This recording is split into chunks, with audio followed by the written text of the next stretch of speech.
ఒక సందేహం అండి, ఈమెయిల్ ద్వారా పంపించారు విజయ గారు. స్త్రీలు ఓంకారాన్ని ఉచ్చరించకూడదా, ఎందుకు తెలియజేయగలరంటూ కోరుతున్నారు. శాస్త్రం ప్రకారం ప్రణవం, ఏమంటాం, ప్రణవం అంటాం. ఓంకార అథశబ్దశ్చ, ఈ రెండు శబ్దాలు బ్రహ్మ యొక్క ముఖము నుండి వెలువడ్డవి అని శాస్త్రం. ఓంకారము నుండే సకల వేదములు పుట్టాయి. ఈ ఓంకారము నుండి భూహు భువః సువః అంటే వాటి నుంచి ఓంకారం పుట్టిందని చెప్పుకుంటారు మనకు.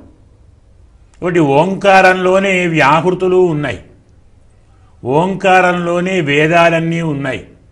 భూరితి వా రుచః భువైతి సామాని సువరితి యజోగుంషి, ఇలా ఒక్కొక్క వ్యాహృతి నుంచి ఒక్కొక్క వేదం ఆవిర్భవించింది, ఒక్కొక్క వ్యాహృతి నుంచి ఒక్కొక్క అక్షరం ఆవిర్భవించింది. మనం ఓం అంటున్నామంటే అర్థం అన్ని వేదాలు చదువుతున్నాం, అన్ని వ్యాహృతులు చదువుతున్నాం, అన్ని బీజాలు ఉచ్చరిస్తున్నాం కదా. ధర్మశాస్త్రం కలియుగంలో కానీ, త్రేతాయుగంలో కానీ, కృతయుగంలో కానీ, ద్వాపర యుగంలో కానీ వేదాలు చదవటానికి స్త్రీలకు అవకాశము అవసరము లేదు అన్నారు. నిర్ణయించిన కారణం ఏంటంటే వారి శరీరం కానీ, వారి మనస్సు కానీ, వారికి ఏర్పరిచినటువంటి విధులు కానీ, వేదాన్ని స్వాధ్యాయం చేయటానికి కావలసిన అనుకూలమైన పరిస్థితులు లేవు, వాతావరణం లేదు. ఏ యుగం మారినా, ఏ ధర్మాలు మారినా వారి ధర్మాలు మారలేదు కదా. కావాలంటే ఉద్యోగాలు చేయొచ్చు, ఆఫీసులకు వెళ్ళొచ్చు, మరేదో చేయవచ్చు, బాగా సంపాదించవచ్చు, మగవాడి కంటే ఎక్కువ పేరు తెచ్చుకోవచ్చు, పరిపాలన చేయవచ్చు. కానీ శరీర ధర్మం మారదు కదా, శరీరంలోని వికారాలు మారవు కదా, ఆకారాలు మారవు కదా, అలాగే అనుకారాలు మారవు కదా. నియమాలు ఏర్పరిచింది వాటిని బట్టి, డ్యూటీని బట్టి కదా. డ్యూటీ చెయ్యాలి, నీవు చేసేటువంటి డ్యూటీ నీ శరీర అవసరానికి, నీ శరీర ఆకృతికి అనుగుణంగా ఉండాలి. చేతితో చేసే పని కాలుతో చేయగలమా? అలాగే కాలుతో పని చేతితో చేయగలమా? చెవు వింటుంది, చూస్తుందే? కన్ను చూస్తుంది, వింటుందే?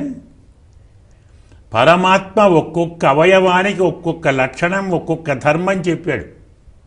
కన్ను నువ్వు వినకూడదు అంటే నేను వింటానండి, నాకు హక్కు లేదా? నీ సమానం కదా, నేను తక్కువ? చెవు కూడా నేనేం తక్కువనండి అంటున్నావు కదా, మొగాడు మేమేం తక్కువ? తక్కువ అవుతున్నారు, మీరే ఎక్కువ. చెవే ఎక్కువ, చూడమనండి చూద్దాం. కన్ను ఎక్కువ, వినవనండి. ప్రతి అవయవానికి ఓ లక్షణం, ఒక ధర్మం ఉంది.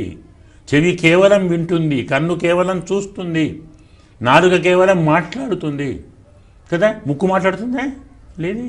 పోయి నాలుగు వాసన చూస్తుందా? లేదే. కాబట్టి ప్రపంచంలో ఒక్కొక్కరికి నిర్దిష్టమైన ఒక్కొక్క డ్యూటీ ఉంది.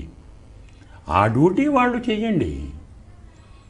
మనది కాని దాన్ని మనము చెయ్యాలనే ప్రయత్నము, తహతహ పోటీ తత్వం శాస్త్రం హర్షించదు. మీకు ఏ ధర్మం, ఏ విధానం చెప్పారో దాన్ని హాయిగా ఆచరించండి.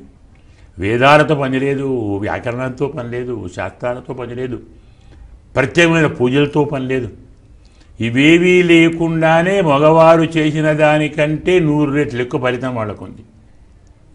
సులభోపాయంతో కఠిన ఫలం అందించే పొందగల ఒక అవకాశం భగవంతుడు వాళ్ళకి ఇచ్చాడు. అది అదృష్టం, వాళ్ళకి దురదృష్టం కాదు.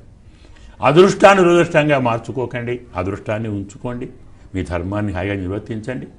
అన్ని విధాలా మగవారి కంటే సులభమైన పద్ధతిలో మీరు మహాఫలితాన్ని పొందుతున్నారు. పొందమని శాస్త్రం చెప్పింది. దాన్ని తప్పితే మీరే BA డిగ్రీ ఉంది, మాకు BA వద్దండి, దాన్ని ఏదో ఇంటర్మీడియట్ చేయండి అంటే ఎవరికి నష్టం అండి? మీరు తగ్గించుకుంటున్నారు మీ హోదాను. మీకు ఇంత హోదా, అదంతా వాళ్ళ పని, వాళ్ళు చేసి మీకు ఇస్తారు, మీరు పక్క నుండి చేయించుకుంటారు. మీరు చేయించుకునేవారు, వాళ్ళు చేసేవారు.